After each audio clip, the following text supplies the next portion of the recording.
Esta es la palabra de nuestro Dios en Esdras capítulo 4 y vamos a leer los 24 versículos de este capítulo. Esdras capítulo 4. Oyendo los enemigos de Judá y de Benjamín que los venidos de la cautividad edificaban el templo de Jehová Dios de Israel, vinieron a Zorobabel y a los jefes de casas paternas y les dijeron: edificaremos con vosotros, porque como vosotros buscamos a vuestro Dios, y a él ofrecemos sacrificios desde los días de Esar Adón, rey de Asiria, que nos hizo venir aquí. Zorobabel, Jesúa y los demás jefes de casas paternas de Israel dijeron: no nos conviene edificar con vosotros casa a nuestro Dios, sino que nosotros solos la edificaremos a Jehová, Dios de Israel, como nos mandó el rey Ciro, rey de Persia. Pero el pueblo de la tierra intimidó al pueblo de Judá y lo atemorizó para que no edificara. Sobornaron además contra ellos a los consejeros para frustrar sus propósitos todo el tiempo de Ciro, rey de Persia, y hasta el reinado de Darío, rey de Persia. Y en el reinado de Asuero, en el principio de su reinado, escribieron acusaciones contra los habitantes de Judá y de Jerusalén.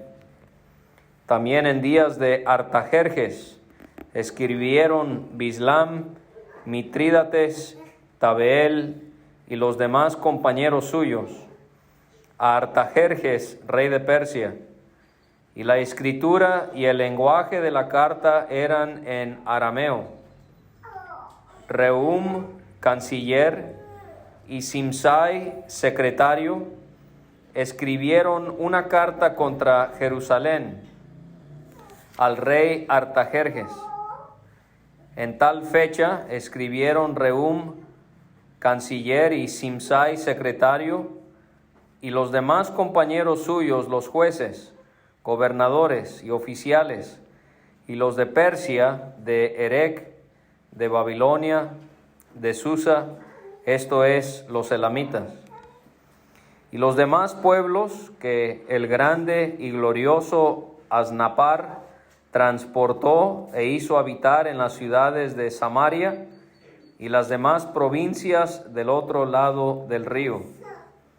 Y esta es la copia de la carta que enviaron: al rey Artajerjes, tus siervos del otro lado del río te saludan. Sea notorio al rey que los judíos que subieron de ti a nosotros vinieron a Jerusalén y edifican la ciudad rebelde y mala, y levantan los muros y reparan los fundamentos. Ahora sea notorio al rey que si aquella ciudad fuere reedificada y los muros fueren levantados, no pagarán tributo, impuesto y rentas, y el erario de los reyes será menoscabado. Siendo que nos mantienen del palacio, no nos es justo ver el menosprecio del rey, por lo cual hemos enviado a hacerlo saber al rey, para que se busque en el libro de las memorias de tus padres. Hallarás en el libro de las memorias y sabrás que esta ciudad es ciudad rebelde y perjudicial a los reyes y a las provincias, y que de tiempo antiguo forman en medio de ella rebeliones, por lo que esta ciudad fue destruida. Hacemos saber al rey que si esta ciudad fuere reedificada y levantados sus muros, la región de más allá del río no será tuya. El rey envió esta respuesta a Rehum, canciller, a Simsai, secretario, a los demás compañeros suyos que habitan en Samaria, y a los demás del otro lado del río, salud y paz. La carta que nos enviaste fue leída claramente delante de mí, y por mí fue dada orden y buscaron, y hallaron que aquella ciudad de tiempo antiguo se levanta contra los reyes y se rebela, y se forma en ella sedición, y que hubo en Jerusalén reyes fuertes que dominaron en todo lo que hay más allá del río, y que se les pagaba tributo, impuesto y rentas. Ahora pues, dad orden que cesen aquellos hombres, y no sea esa ciudad reedificada hasta que por mí sea dada nueva orden. Y mirad que no seáis negligentes en esto. ¿Por qué habrá de crecer el daño en perjuicio de los reyes? Entonces, cuando la copia de la carta del rey Artajerjes fue leída delante de Rehum y de Simsai, secretario, y sus compañeros, fueron apresuradamente a Jerusalén, a los judíos, y les hicieron cesar con poder y violencia. Entonces cesó la obra de la casa de Dios que estaba en Jerusalén, y quedó suspendida hasta el año segundo del reinado de Darío, rey de Persia.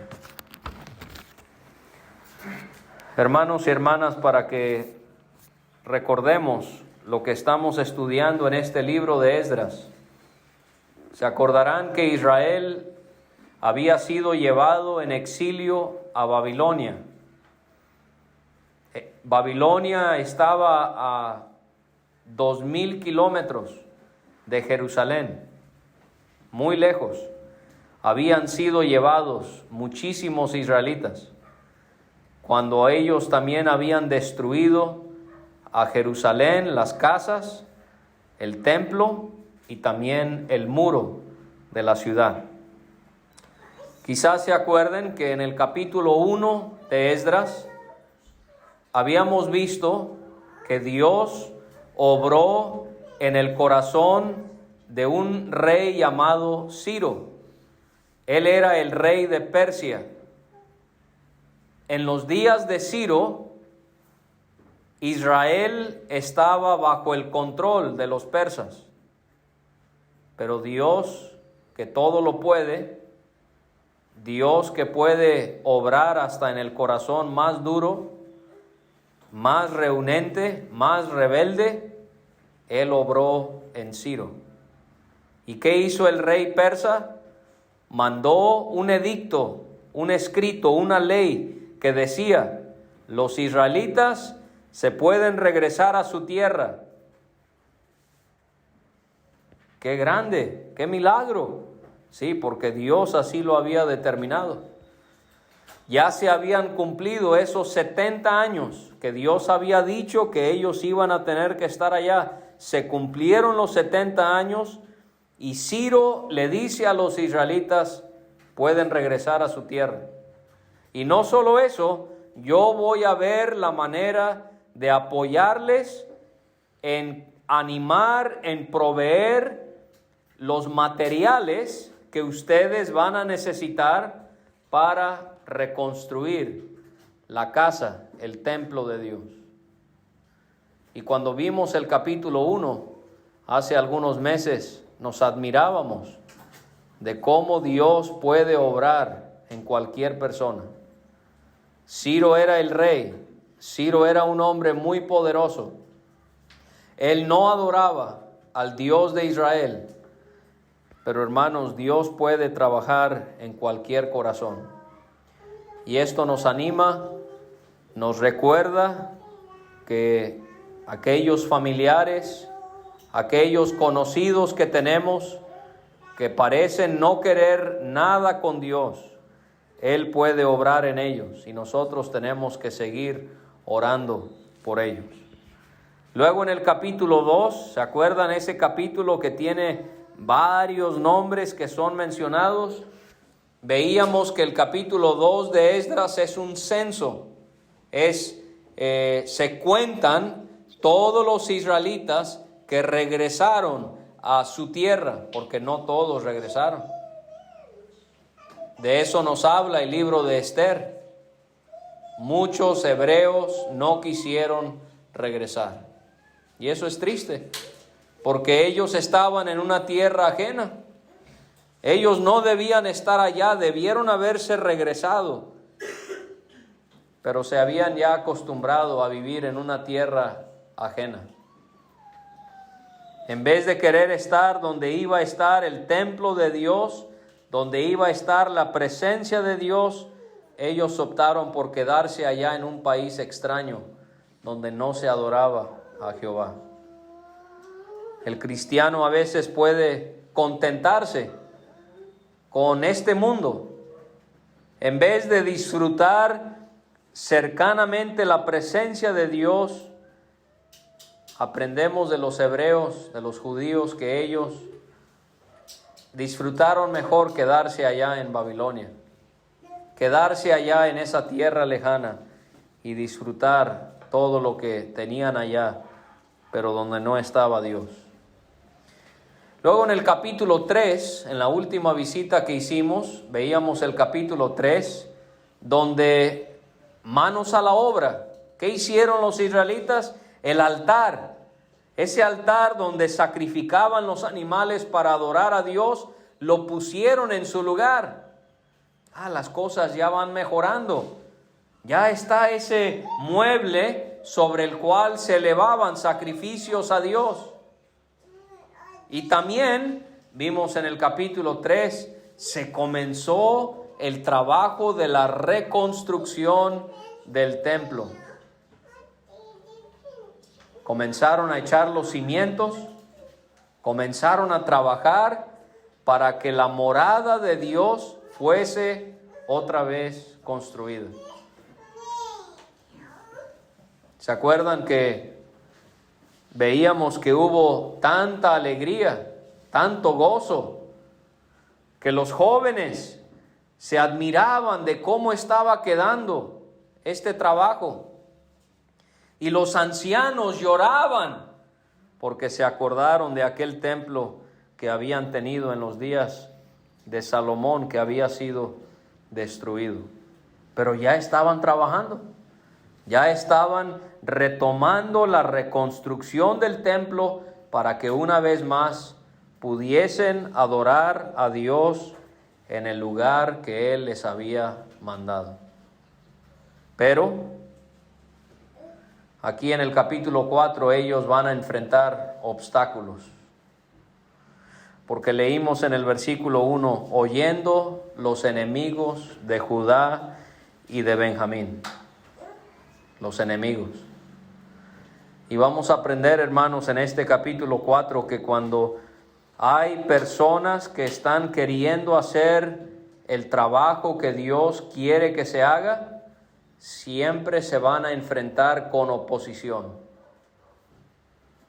Siempre se van a enfrentar a personas que les van a criticar, que les van a acusar y que van a hacer todo lo posible para detenerles en ese gran trabajo que están queriendo hacer para el Señor.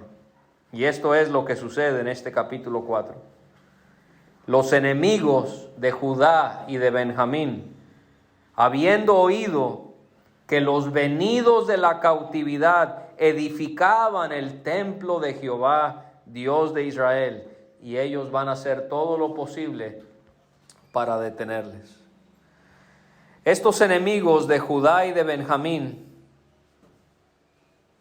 ellos eran israelitas que no habían sido llevados en el exilio. Porque en 2 de Reyes 24 aprendemos que principalmente fueron los pobres que se quedaron en su tierra de Israel, y los babilonios se habían llevado a los príncipes, a los hombres valientes, a los herreros y a los artesanos. O sea, toda persona importante o toda persona que tenía la capacidad de hacer algún trabajo, se los llevaron, pero a los demás los dejaron. Pero también entre esos enemigos, vamos a ver, habían personas de origen samaritano, eran de Samaria, y desde entonces hasta los tiempos de Jesucristo, los judíos y los samaritanos, dice en Juan capítulo 4, no se llevan entre sí, no se hablan, están peleados. ¿Por qué? Porque los samaritanos, ellos habían escogido mezclarse, casarse con gentiles, y empezaron a hacer cosas que no eran agradables a Dios. Y vamos a ver que el rey persa, él mandó a que samaritanos y babilonios también fuesen enviados a habitar en estas regiones. En primero de Reyes 17 aprendemos de estos samaritanos. Ellos temían a Jehová y honraban a sus dioses. ¿Sí se fija? Temían a Jehová, pero también tenían sus ídolos.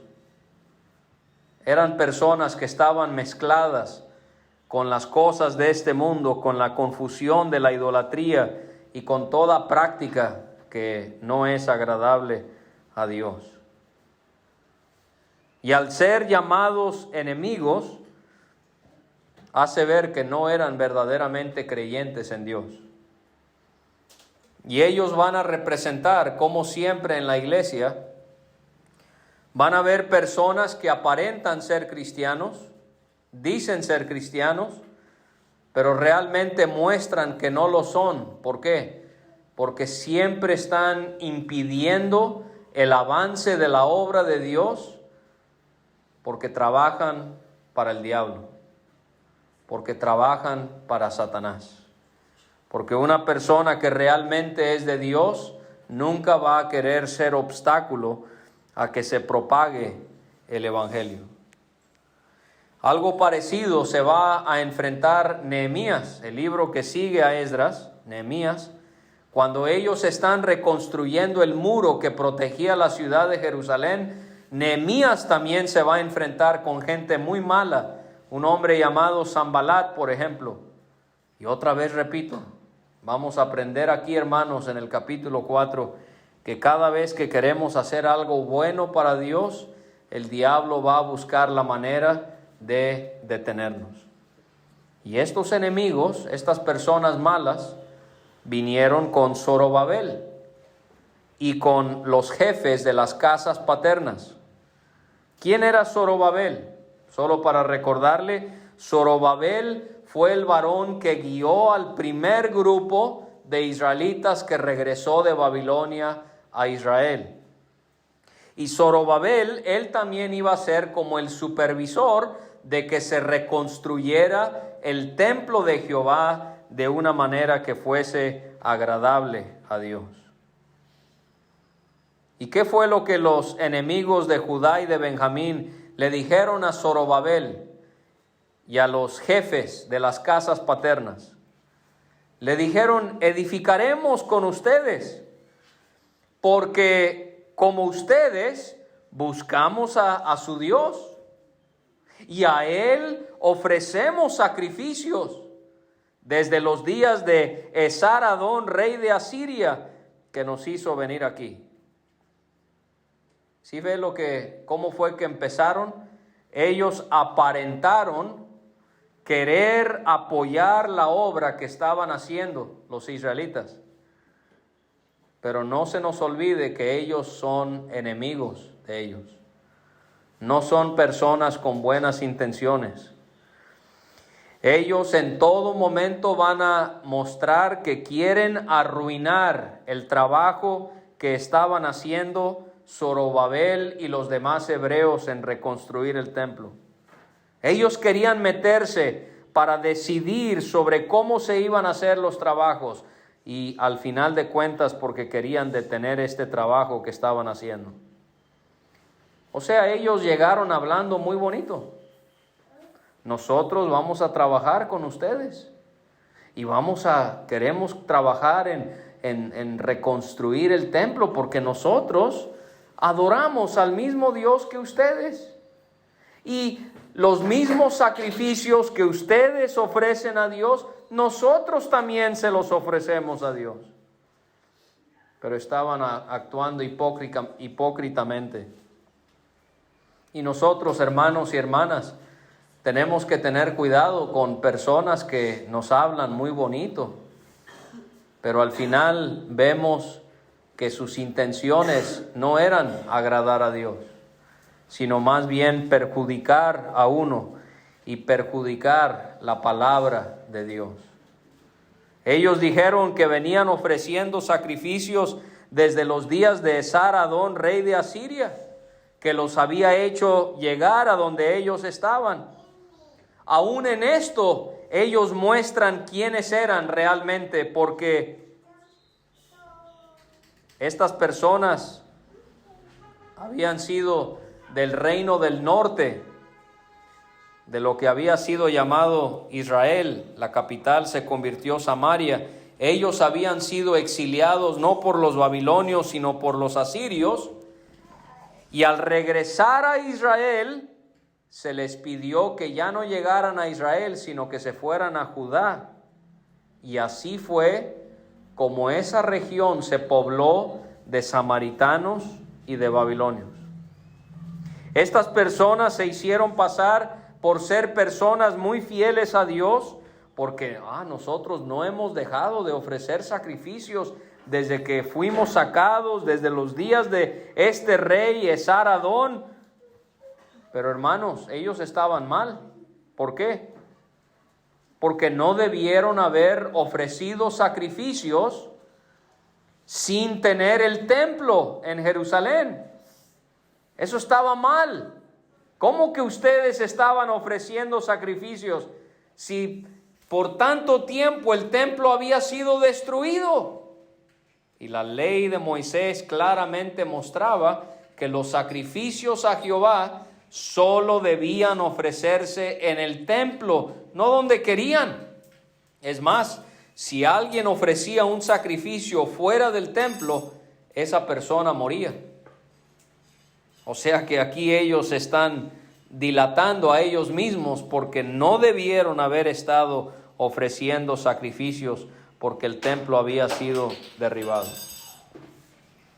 Entonces, ¿qué haríamos nosotros en el lugar de estos hombres? Todos quieren que se construya el templo. Sí, que se construya el templo, que se construya el templo. Eso es lo que todos querían. Y nos hace falta ayuda. Y están llegando estas personas y nos están ofreciendo ayuda. Y ellos también buscan y adoran a nuestro Dios como nosotros lo hacemos. No, pues hay que aceptar el apoyo que nos quieren dar. Dice el versículo 3 que Zorobabel, Jesúa, que iba a ser el primer sumo sacerdote después de que Israel había regresado a Israel, a su tierra, y los demás jefes de casas paternas de Israel dijeron, ¿qué fue lo que dijeron? No nos conviene edificar con ustedes casa a nuestro Dios, sino que nosotros solos la edificaremos a Jehová Dios de Israel, como nos mandó el rey Ciro, rey de Persia. ¿Sí se fija? No aceptaron la ayuda. Les dijeron a estas personas gracias, pero no gracias. Nosotros solos vamos a hacer este trabajo. ¿Estaban siendo orgullosos? No. No estaban siendo orgullosos, estaban siendo cuidadosos. Porque ellos se dieron cuenta que estas personas no eran personas de bien. Qué bueno es cuando los líderes de una iglesia los pastores y los ancianos, pueden ser como Jesúa, como Zorobabel y como estos jefes de las casas paternas, que unidos tomaron una decisión, algo que es muy importante que exista entre los que van a servir como líderes dentro del pueblo del Señor. Pero sabe, no solamente una iglesia necesita a líderes que estén unidos, pero también los pastores necesitan tener discernimiento. ¿Qué es discernimiento? Es tener ese tacto espiritual que Dios nos da para poder saber cómo tomar una decisión, para saber qué es lo que Dios quiere que nosotros hagamos en este caso. El discernimiento, la sabiduría, la prudencia nos lleva a poder también saber cuando una persona es malintencionada, como estos hombres pudieron ver en estas personas que eran enemigos de ellos. Y ellos podían ver cosas en estas personas que les hacía pensar que no sería conveniente que les ayudaran con este proyecto. Hay personas en nuestros tiempos malintencionadas. Son personas movidas por su maldad o por el error en cuanto a la doctrina, con los que se complica poder trabajar en la obra del Evangelio. Y a veces uno tiene que decir a ciertas personas, no gracias. Nosotros vamos a edificar el templo de Dios solos. ¿Por qué? Porque son personas que realmente no quieren construir el templo, solo quieren causar problemas.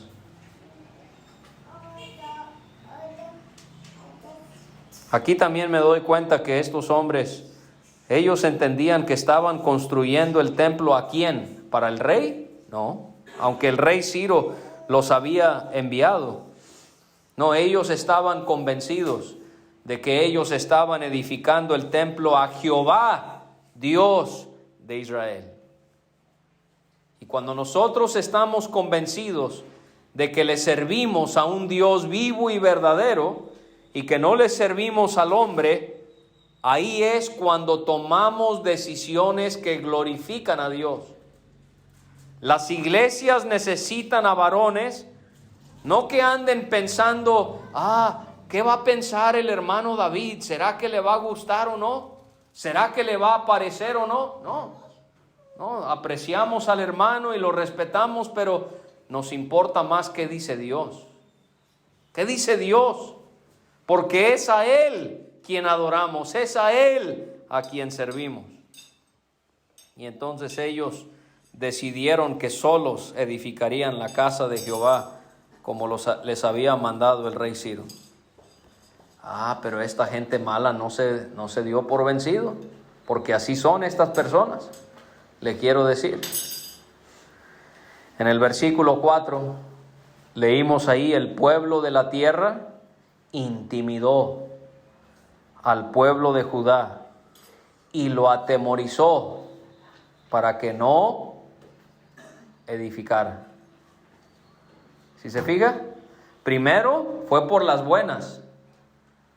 Primero quisieron meterse con una sonrisa y hablando muy amablemente: nosotros les vamos a apoyar.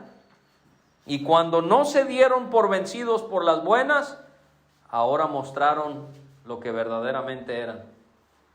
Ahora sí se quitaron la máscara y ahora sí van a mostrar lo que realmente hay en su corazón. ¿Qué hicieron? Intimidaron y atemorizaron a Zorobabel y a sus hombres para que no edificaran, para que no trabajaran.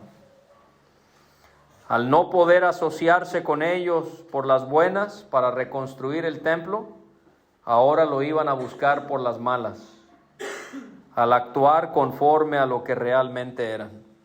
Y así es el diablo, hermanos.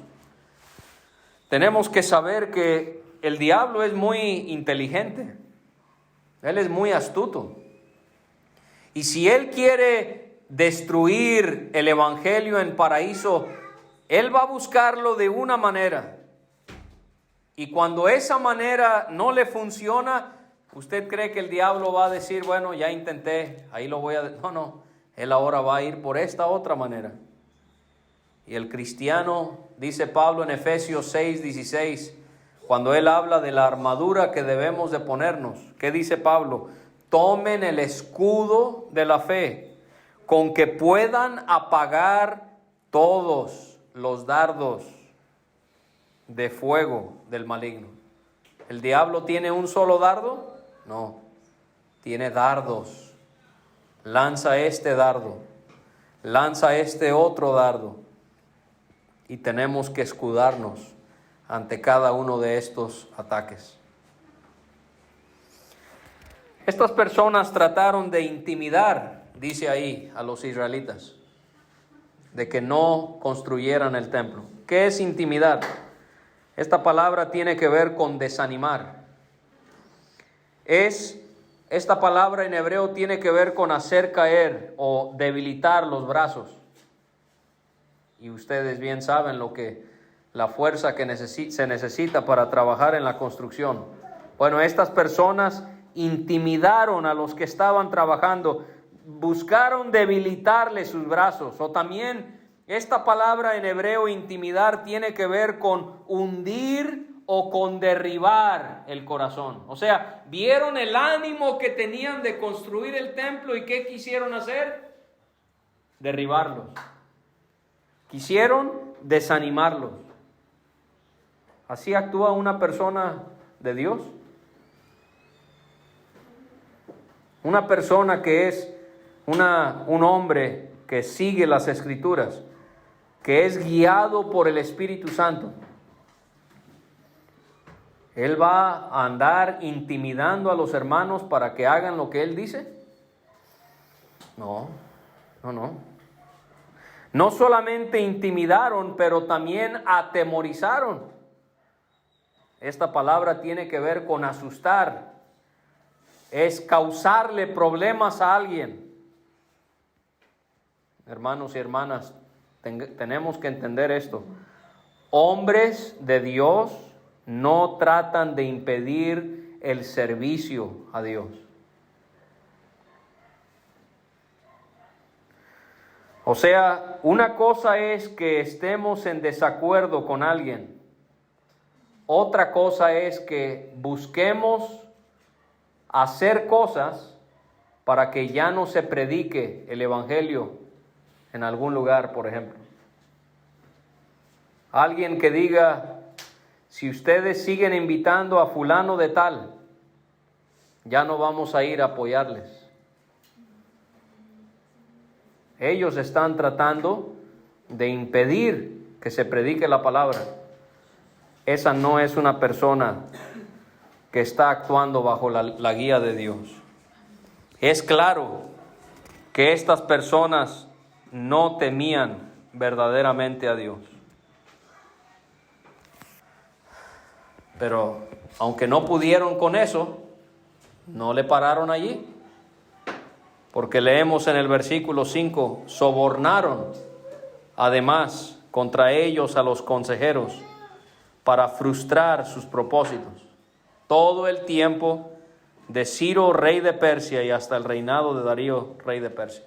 Fíjese, primero, ¿qué hicieron? Hablaron por las buenas, les queremos ayudar, nosotros estamos con ustedes. No queremos, gracias. ¿Qué hicieron después? Intimidaron, asustaron. No se pudo, ahora le van subiendo al calor. ¿Qué sigue? Ahora le vamos a mandar dinero, a los consejeros del rey, los vamos a sobornar para que ellos se vayan en contra de los que están construyendo el templo y nos hagan caso a nosotros.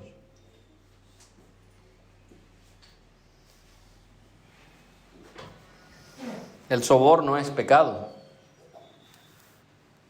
Dice en Éxodo 23, no recibirás presente. ¿Por qué? Porque el presente ciega a los que ven. Si yo hago algo indebido en la camioneta y el policía me infracciona, su deber es darme la infracción porque yo cometí una falta. Pero si yo le doy dinero y lo soborno, ¿qué hace el presente? Él se hace ciego y ya no dice nada. No, ya, váyase pues, que le vaya muy bien. Y dice la Escritura, y pervierte las palabras de los justos. El cristiano no soborna. Dice Proverbios 17, el impío toma soborno del seno para pervertir las sendas de la justicia. Dice en Eclesiastés 7:7, las dádivas corrompen el corazón. Leemos en la profecía de Amós, yo sé de sus muchas rebeliones y de sus grandes pecados, sé que afligís al justo, recibís cohecho, cohecho es soborno, y en los tribunales hacéis perder su causa a los pobres. ¿Se imagina? Esta gente estaba sobornando a los que aconsejaban al rey para que el rey se molestara con los que estaban reconstruyendo el templo y favoreciera a esta gente mala. Y esto es algo que sucede. Déjeme decirle. Me da tristeza tener que decírselo. Pero yo he sabido de casos donde hermanos han usado el dinero para tratar de manipular a hermanos para que se pongan de acuerdo con ellos y les obedezcan. Mira, yo te voy a mandar un dinero y tú vas a hacer tal cosa. Y tú vas a dejar de invitar a fulano de tal. Qué triste. Esto no debe ocurrir. Estas personas lo estaban haciendo. Ahora, el tiempo ya se fue, así que vamos a ver aquí unas cositas más antes de terminar y mañana podemos terminar de ver este capítulo. Pero así no pudieron tampoco con el soborno. Y entonces vemos en el versículo 6 que en el reinado de Asuero también fue rey de Persia, en el principio de su reinado escribieron acusaciones contra los habitantes de Judá y de Jerusalén. Hablaron por las buenas, no se pudo. Los atemorizaron y los intimidaron, no se pudo. Los sobornaron, no se pudo. Y ahora vamos a escribir cartas. Vamos a escribir carta tras carta tras carta y la vamos a enviar al rey para que el rey nos haga caso a nosotros y le diga a estas personas que ya no pueden trabajar en este templo.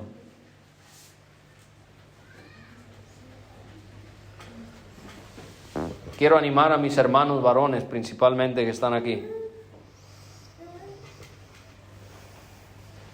No participen en cartas que se escriben y se mandan por medio mundo. Si tenemos algo que decirle a alguien, lo decimos a la persona y punto. ¿Cuánto daño se ha causado? Cartas y cartas que se escriben acusando a hermanos. Esto fue lo que hicieron estas personas. ¿Sabe a quiénes le trabajan ese tipo de personas? Dice en Apocalipsis 12:10, el acusador de nuestros hermanos, el que los acusaba delante de nuestro Dios día y noche. ¿Quién es el acusador de los hermanos? Satanás, el diablo. Cuando usted y yo acusamos a alguien de algo que no es cierto, estamos actuando bajo la influencia del diablo.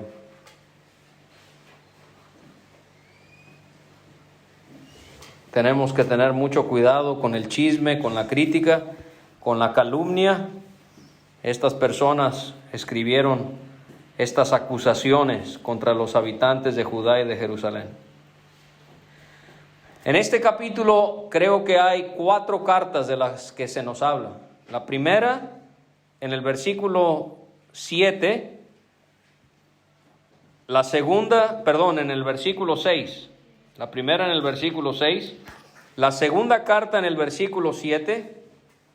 Vamos a ver la tercera carta, versículos 8 a 16, y del versículo 17 al 23, la cuarta carta, que es la carta que manda el rey Artajerjes de regreso a estas personas malintencionadas. Ahora viene la otra carta, en el versículo 7. También, no solamente en los días de Asuero, él era el rey de Persia, pero ahora ha pasado el tiempo y el rey es el rey Artajerjes. Y escribieron Bislam, Mitrídates, Tabeel y los demás compañeros suyos a Artajerjes, rey de Persia. Le escribieron otra carta acerca de estas personas que estaban construyendo el templo. Pero aquí hay algo que nos debe llamar la atención, porque se nos dice que la escritura y el lenguaje de la carta eran en arameo. Casi todo el Antiguo Testamento fue escrito en hebreo, pero aquí en Esdras y una porción en Daniel fueron escritas en arameo. ¿Por qué? Porque cuando los judíos se fueron a Babilonia, allá en Babilonia fue donde aprendieron a hablar arameo. Y es triste eso, porque el hecho de que ellos comenzaron a hablar arameo hace ver que ellos pasaron todo ese tiempo alejados de su tierra, de la tierra que Dios les había dado y del idioma también que Dios les había dado. Y ahora ellos hablaban arameo. Y vemos entonces que del versículo 8 al 16 tenemos la tercera carta que se menciona. Rehum, canciller es señor o comandante, y Simsai, secretario. Ellos son los que escribieron esta tercera carta contra Jerusalén al rey Artajerjes. Y en tal fecha, dice el 9, escribieron estos 2 hombres la carta, y los demás compañeros suyos, los jueces, los gobernadores, los oficiales y los de o sea, eran un montón de hombres de distintos lugares que estuvieron de acuerdo con esta carta. Y los demás pueblos, que el grande y glorioso Asnapar, él era también rey de Asiria, él fue el que hizo transportar a estos samaritanos a las regiones de las que estamos hablando. Y en el versículo 11 se nos dice entonces lo que dice esta carta.